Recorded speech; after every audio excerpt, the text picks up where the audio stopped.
राधे राधे। धन्य है सबका। हरे कृष्णा। सबको दीदी बहनी सबका धन्यवाद है।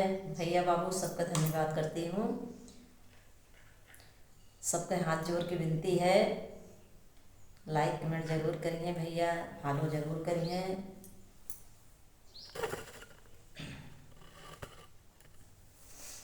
गंगा जमुना का पानी कलसा भरी लाएं, कलसा भरी लाएं, आओ पखारें त माथे चढ़ावऊं, त माथे चढ़ावऊं।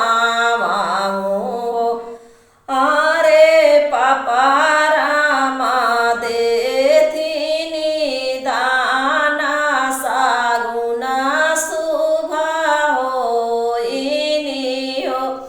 अरे पापा रामा देथिनी दाना सागुना शुभा होइनी हो।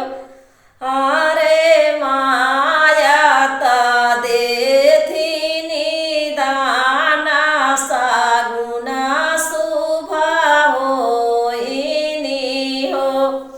जिनी देहा मोरे पापा टाठिया लोटाया कांसाया पीतल कांसाया पीतल हो।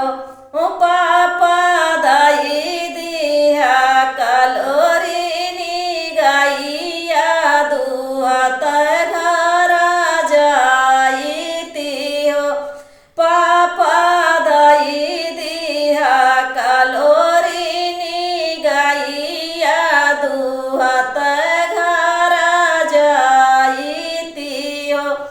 गंगा जमुना के पानी कलसा भरी लाएं, कलसा भरी लाएं, पाओ पखारें त माथे चढ़ावऊं, त माथे चढ़ावऊं।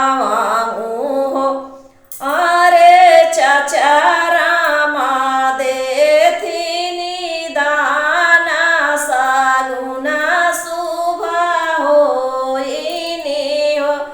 अरे चाची